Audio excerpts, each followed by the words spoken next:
우리 옆에 분 보면서 인사하겠습니다. 주님의 평강이 함께 하시기 바랍니다. 네, 한 번 더 인사하겠습니다. 예수님 덕분에 행복하시기 바랍니다. 우리 마지막으로 한 번 더 인사합시다. 감사를 미루지 맙시다. 우리 영상으로 예배드린 분과도 인사하겠습니다. 주님의 평강이 함께 하시기 바랍니다. 광고했듯이 지금 항존직 2차 선거가 오늘 공동회의를 통해서 속개가 되어서 진행되고 있습니다.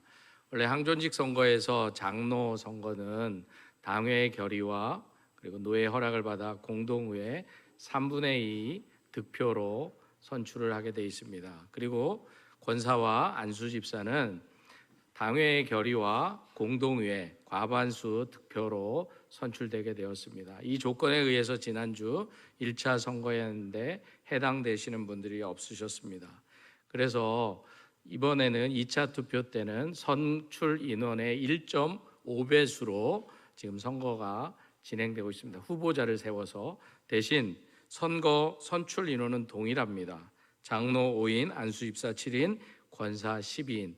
이 수가 넘지 않도록 기표해 주시고 투표에 참여해 주시면 감사하겠습니다.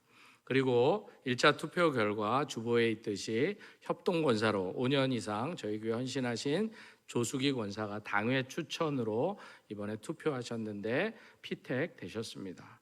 함께 여러분들이 투표에 동참해 주시면 감사하겠고요. 그리고 지난번에 우리가 성신모자원 폐쇄에 따른 탄원서 서명을 저희들이 냈습니다. 그런데 이번에는 광고에 나왔듯이 감사원 제출용으로 다시 서명을 받습니다. 지난번에 하셨더라도 또 한번 해주시면 감사하겠습니다. 저희들은 모자원을 위해서 서명하는 것도 아니고 다른 거 서명하는 게 아니라 저희 교회 당회에서는 모자원에 계신 우리 성도들 그리고 그곳에 있는 엄마와 아이들이 편안하게 지내기를 바라는 마음에 서명하는 것입니다. 이번 서명은 감사원에 청원하는 청구인 서명입니다. 이것이 맞는지 잘 돌아봐 달라라는 서명인데 저희 교회는 그런 것보다는 우리 모자원에 있는 부모와 아이들이 편안하게 또 제2의 인생을 살아가는 그 안식처가 저들에게 계속 유지될 수 있도록 여러분들이 같은 성도로서 서명에 동참해 주시면 감사하겠습니다. 기도하겠습니다. 오늘도 살아 역사하시는 거룩하신 아버지 하나님, 부족한 종이 말씀을 전합니다. 종의 모습은 감추어 주시고 오직 주님의 말씀만 선포되게 하여 주시옵소서. 예수님의 이름으로 기도드립니다. 아멘. 어느 노인이 손자에게 전해주는 이야기입니다. 한 노인이 손자에게 이렇게 말합니다. 내 안에는 2마리의 늑대가 싸우고 있단다. 한 마리는 분노, 시기, 질투, 교만, 마음으로 가득한 늑대이고 또 한 마리는 사랑, 기쁨, 평화, 자비, 겸손으로 가득한 늑대가 있단다. 그런데 이 둘이 내 마음속에서 항상 싸우고 있단다. 그러자 손자가 할아버지에게 묻습니다. 그럼 할아버지, 어느 늑대가 이겨요? 라고 묻습니다. 그러자 할아버지가 대답합니다. 네가 먹이를 더 많이 주는 늑대가 이긴단다 라고 대답했습니다. 사랑하는 성도 여러분, 오늘 설교의 제목처럼 우리가 거룩한 백성으로 산다는 것처럼 이처럼 성령이 주시는 우리에게 주시는 사랑과 용서와 온유의 늑대에게 우리가 먹이를 많이 주는 것입니다. 반대로 악한 늑대에게는 굶도록 먹이를 주지 않는 삶이 거룩한 백성으로 사는 삶이 아닐까 하는 생각이 들었습니다. 왜냐하면 우리는 우리 안에 미움과 시기에 늑대에게 먹이를 줄지 아니면 용서와 사랑과 온유의 늑대에게 먹이를 줄지를 매일 선택하는 삶을 살고 있기 때문입니다. 그래서 오늘 본문을 기록한 베드로 사도도 베드로전서 2장 1절에서 분명히 말합니다. 우리 함께 읽겠습니다. 그러므로 모든 악독과 모든 기만과 외식과 시기와 모든 비방하는 말을 버리고 라고 말합니다. 무엇보다 그래서 베드로 사도는 베드로전서 1장 22절 말씀에서 우리가 예수를 믿고 부름받은 사람들이라면 세상과 다른 삶을 살아야 된다. 그 이유는 23절에서 우리 성도의 삶, 예수 믿는 사람들의 삶은 거듭난 삶이어야 되기 때문이다 라고 밝히고 있습니다. 그런데 요즘 우리는 세상으로부터 그리고 우리 자신들도 종종 나는 도대체 누구인가 이런 질문을 받게 됩니다.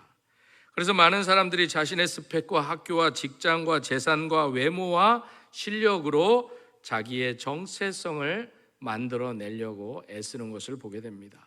그래서 나는 이런 직장에 다닌다, 나는 이런 학교 나왔다, 나는 이런 집안 출신이다, 나는 이런 능력을 가지고 있다라는 것을 드러내려고 합니다. 그럼에도 불구하고 어느 순간 이 모든 것이 흔들리면 우리는 금방 또 두려워합니다. 직장을 잃으면, 성적이 떨어지면, 몸이 약해지면, 사람들의 인정과 사람들의 관심이 사라지면 도대체 나는 누구인가 하는 공허감으로 불안해한다라는 것입니다. 그래서 베드로 사도도 오늘을 살아가는 우리들에게 분명히 선포합니다. 세상이 너희에 대해서 뭐라고 하든지 간에, 그리고 그동안 너희들이 살아오면서 어떠한 실패와 상처를 받았든지 간에 너희들 모두는 하나님 안에서 이미 새 이름을 받은 자이다. 너희는 거룩한 하나님의 백성이다. 분명히 선포합니다. 그런 의미로 옆에 분과 인사하겠습니다. 당신은 하나님의 거룩한 백성입니다.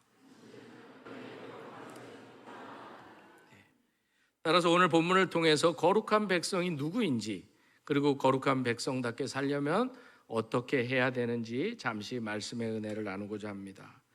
먼저 5절 말씀에 보면 베드로는 우리를 향해서 이렇게 부릅니다. 너희는 산돌같이 신령한 집으로 세워지고 라고 말합니다. 그런데 바로 앞절 4절 말씀에 보면 예수님을 산돌이시다라고 부릅니다.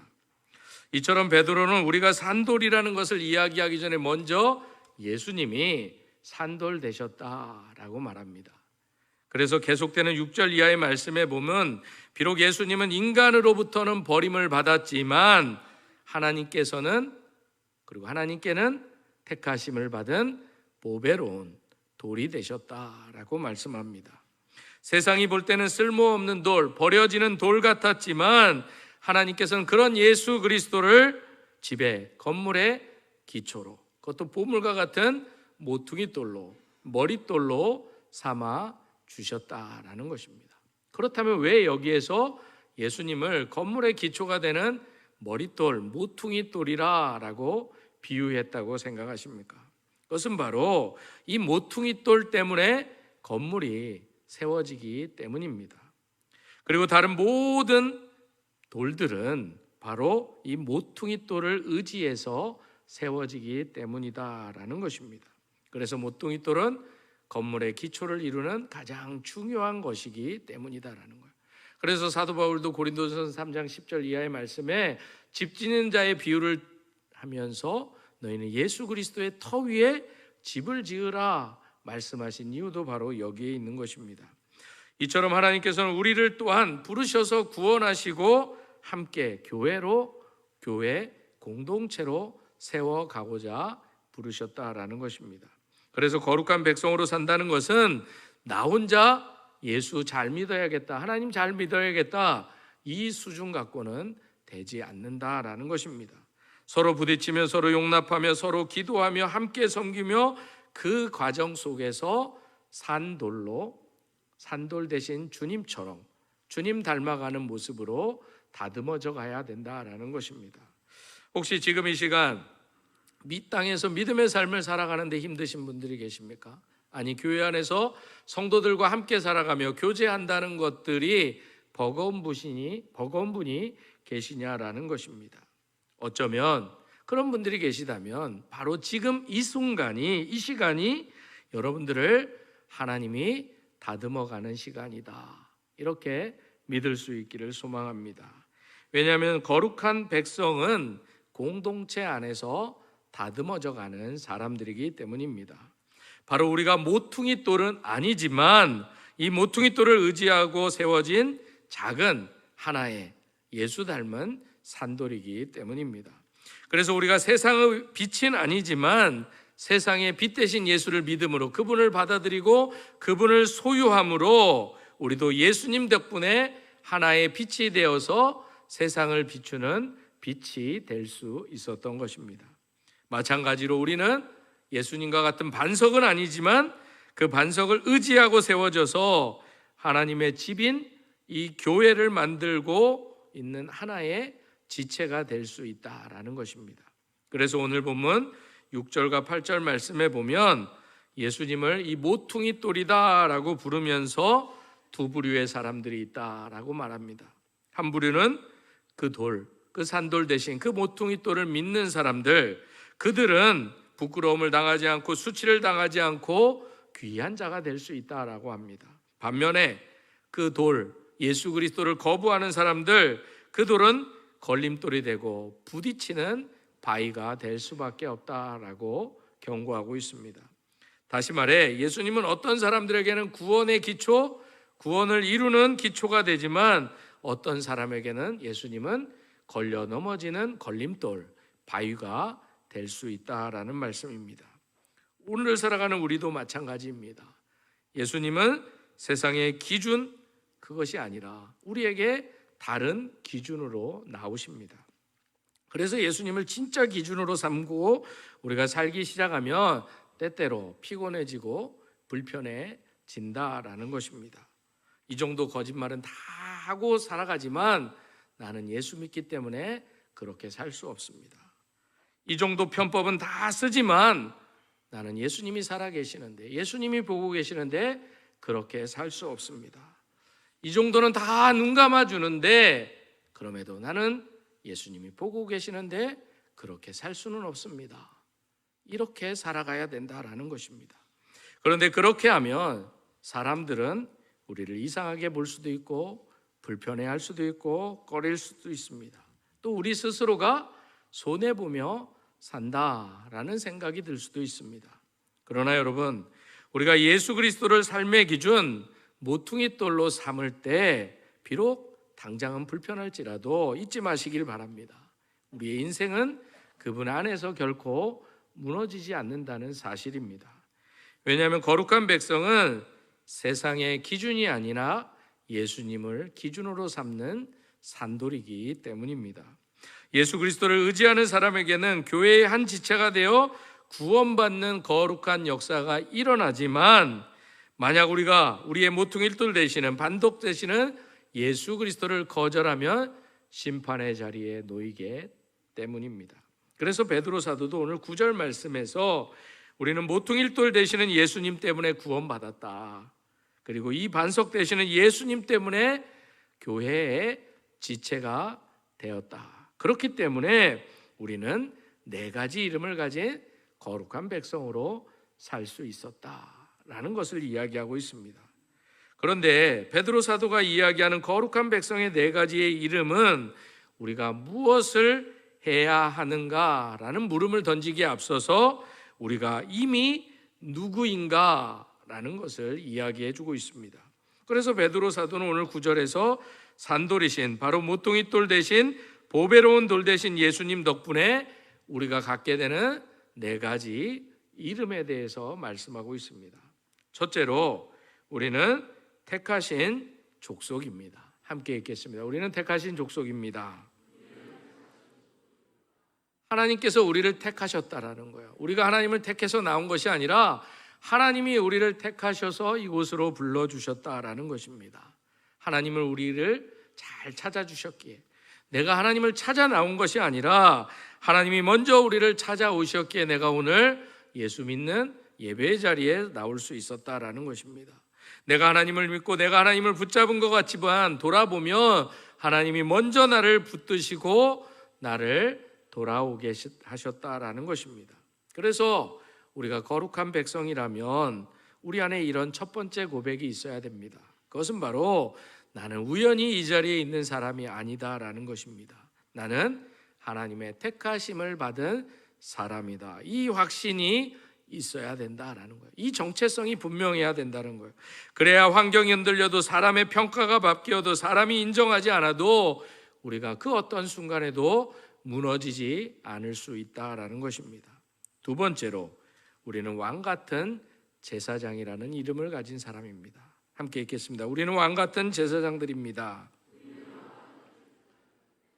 우리가 잘 알고 있는 것처럼 구약에서 제사장들은 하나님 앞에 나아갈 수 있는 특권을 가진 자였습니다. 그리고 왕은 백성들을 다스리고 보호하는 권세 있는 사람 중에 최고의 위치에 있는 사람입니다.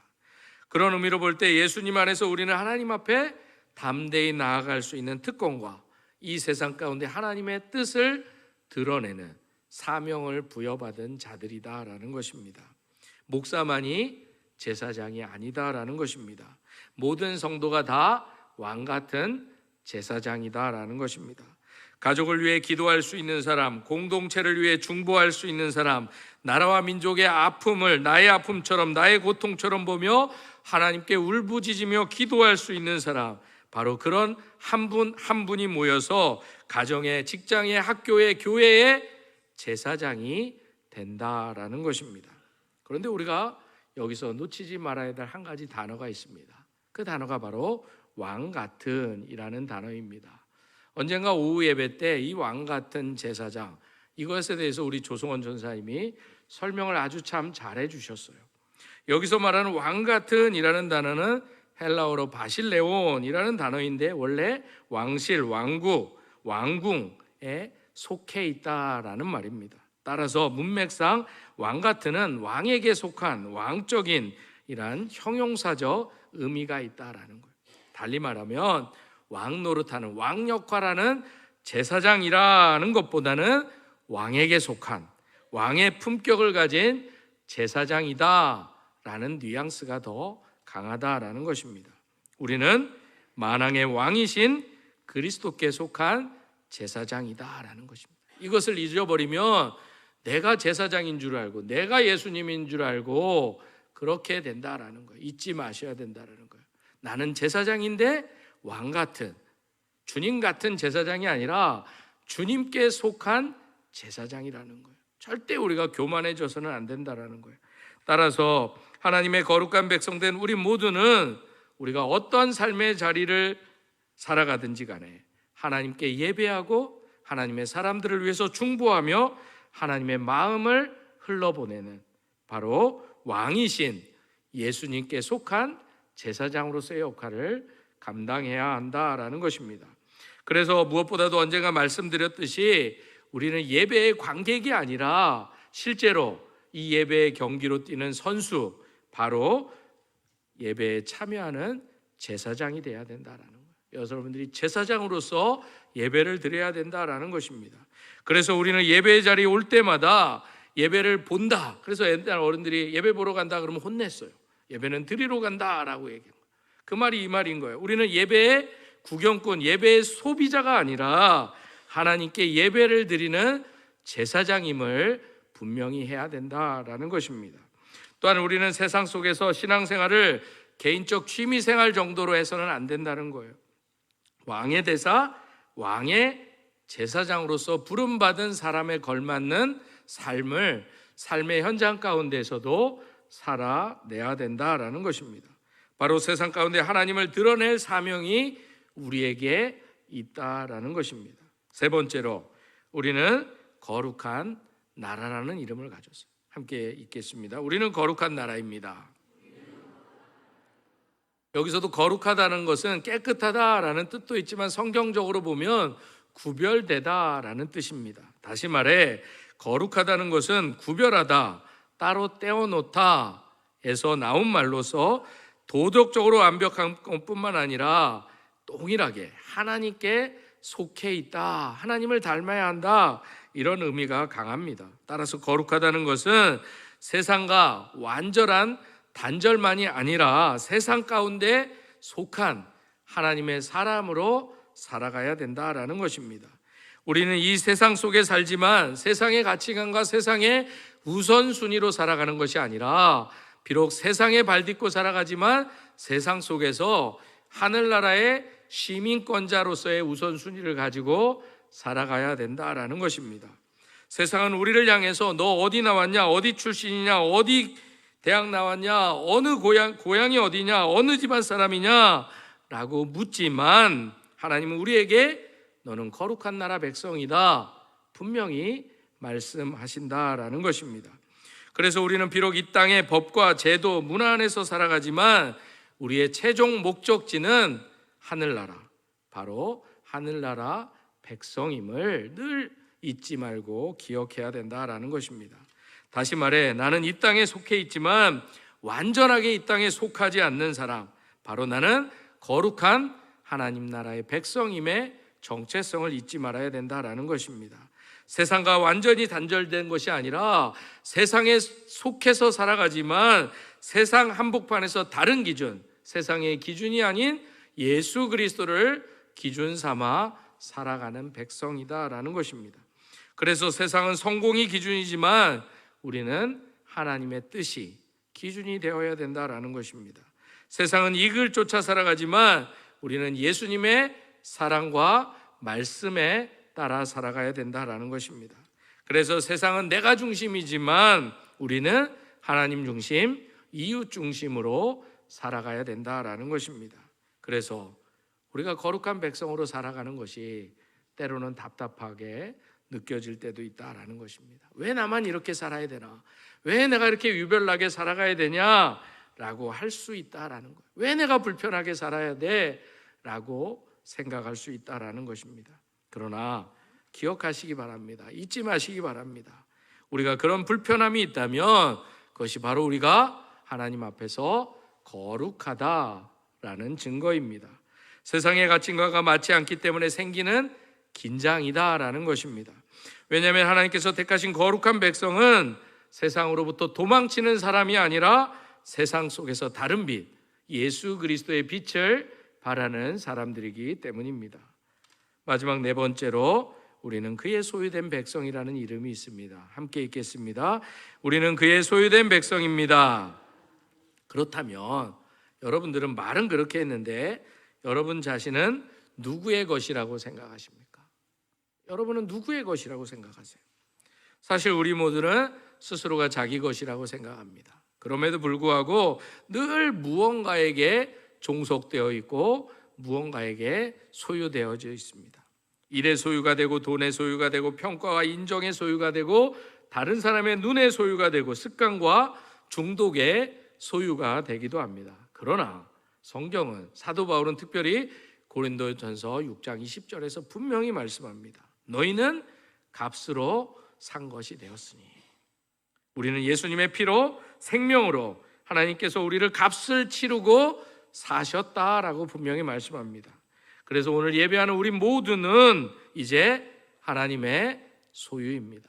옆에 분에게 얘기해 주세요. 당신은 하나님의 소유입니다. 그래서 우리가 가장 근본적인 우리 안에 있는 질문은 나는 누구인가? 라는 질문 앞에서 나는 하나님의 것입니다. 당당하게 고백할 수 있어야 된다라는 것입니다. 그럴 때 우리는 비로소 거룩한 백성답게 살 수 있다라는 것입니다. 왜냐하면 우리는 앞에서 살펴보았던 말씀처럼 하나님께서 자기 소유로 삼기 위해 택하신 백성이기 때문입니다. 따라서 오늘 본문 10절은 이렇게 정리합니다. 너희가 전에는 백성이 아니었지만 이제는 하나님의 백성이 되었다. 전에는 너희가 궁유를 얻지 못했지만 이제는 궁유를 얻게 되었다. 하나님은 우리를 과거의 실패와 상처로 부르지 아니하시고 오늘 은혜로 현재의 자리로 우리를 부르셨다라는 것입니다. 그렇다면 이제 우리는 질문을 바꾸셔야 돼요. 하나님은 왜 우리를 이렇게 부르셨을까? 이 질문을 던지면서 살아가야 된다는 거예요. 이것에 대한 대답이 9절 하반절입니다. 함께 읽겠습니다. 이는 너희로 그의 비의한 빛에 들어가게 하신 이의 아름다운 덕을 선포하게 하려 하심이라. 사실 베드로사는 이미 5절에서 하나님께서 우리를 거룩한 제사장들이 되게 하셔서 하나님이 기뻐 받으실 제사, 우리를 창조한 목적대로 하나님께 영광 돌리도록, 하나님께 예배하도록 우리를 거룩한 제사장 삼아 주셨다 분명히 밝히고 있어요. 더 나아가 오늘 장로님도 기도해 주셨던 것처럼 하나님이 우리를 택하시고 우리를 제사장 삼으시고 거룩한 나라의 시민, 특별히 하나님 나라의 특별한 백성으로 삼아주신 또 다른 이유는 바로 그의 아름다운 덕을 선포하기 위해, 복음 전하기 위해 우리를 택해 주셨다라고 분명히 말하고 있습니다. 이처럼 거룩한 백성으로 산다는 것은 우리의 삶 전체가, 우리가 살아가는 일상의 삶 전체가 하나님을 드러내고 하나님을 나타내고 하나님을 소개하는 통로로 사용되어져야 된다라는 거예요. 그런 네 가지 이름만 가지고 하나님을 드러내지 않는다면 왕 같은 것만 누리고 이 삶은 안 된다는 거예요. 우리는 왕에 속한 제사장임을 기억해야 된다라는 거예요. 그래서 주님은 너희는 산돌이다, 예수 그리스도를 모퉁이로 삼아 함께 지어져가는 사람들이다, 너희는 택하신 족속이다, 왕 같은 제사장이다, 거룩한 나라다, 그의 소유된 백성이다. 그러니 너희는 세상의 기준이 아니라 하나님의 선택과 예수 그리스도의 피값에 너희들의 삶이 달려있다. 너희는 어둠에서 불러내어 빛 가운데 두신 하나님의 백성이다. 이제 그 아름다운 덕을 너희들의 말과 삶으로 보여줘라, 선포하라. 우리에게 이렇게 말씀하고 계신 것입니다. 사랑하는 성도 여러분, 잊지 마시기 바랍니다. 우리는 이처럼 거룩한 신분을 이미 받은 사람들입니다. 이제 그 신분에 합당하게 살아가는 것, 그것이 바로 하나님이 우리를 부르신 목적이다라는 것입니다. 그것은 우리가 완벽해서가 아니라 날마다 우리를 값으로 사주시면서, 예수 그리스도의 값으로, 예수 그리스도 그 앞에 감히 설 수 없는 우리들을 사주신 그 은혜를 기억하며 다시 일어나는 삶, 넘어져도 그래 나는 하나님의 백성이지, 나는 하나님의 소유된 백성이지, 하나님이 나를 그렇게 여겨주셨지 라고 고백하며 돌아오는 삶, 그 길이 바로 거룩한 백성으로서의 삶을 살아가는 것이다 라는 것입니다. 기독교 영성가인 C.S. 루이스는 그의 책 순전한 기독교라는 책에서 이런 비유의 이야기를 합니다. 자신을 하나님의 집이라고 상상해보라. 하나님이 들어오셔서 그 집을 고치기 시작하신다. 처음엔 세면대를 고치시고 지붕 물 새는 곳을 막는 정도라서 그 정도는 필요했지 하고 이해가 된다. 그런데 어느 순간부터 하나님이 벽을 허물고 집을 뒤흔들고 새로운 날개를 붙이고 탑을 세우는 더 큰 공사를 시작하신다. 우리는 속으로 도대체 왜 이렇게까지 하시나 라고 생각하지만 사실 하나님은 우리가 생각했던 작은 오두막집이 아니라 자기 자신이 거하실 궁전을 내 안에 짓고 계신다. 사랑하는 성도 여러분, 우리가 거룩한 백성으로 산다는 것은 조금 착해지는 수준의 변화가 아니다라는 것입니다. 하나님이 거하시는, 나만 거하는 집이 아니라 하나님이 거하시는 왕궁으로 새롭게 지어져 가는 것입니다. 우리는 그냥 조금 더 나은 사람, 괜찮은 성도가 되면 되지라고 생각하지만 하나님은 그렇지 않다라는 거예요. 하나님은 우리 안에 거하실 궁전, 신령한 집을 짓고자 하신다라는 것입니다. 그래서 우리가 거룩한 백성으로 산다는 것은 내가 하고 싶은 대로, 내 취향대로 사는 것이 아니라 하나님이 내 안에 거하실, 편하게 거하실 궁전을 내가 지어야 되는 거예요. 내가 지어야 되는 거예요. 내가 편해서가 아니라 내 안에 거하실 하나님이 편하실 집을 내가 지어야 된다라는 것입니다.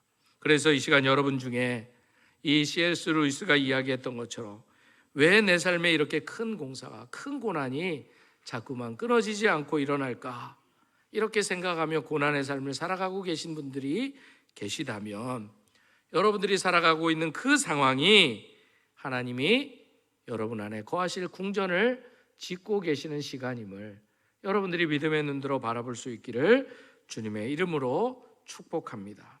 그래야 오늘 우리가 어떤 삶의 자리에 있더라도 나를 거룩한 백성 되게 하여서 주님의 아름다운 덕을 선포하게 하신, 그리고 나를 생명 가운데로 옮겨주신 예수 그리스도의 그 참사랑과 은혜를 전하도록 우리를 부르신 그 부르심에 합당한 뜻을 세상 가운데, 우리 이웃 가운데, 우리 가족 가운데 나누고 전할 수 있는 여러분 모두가 되시기를 주님의 이름으로 축복합니다. 기도하겠습니다.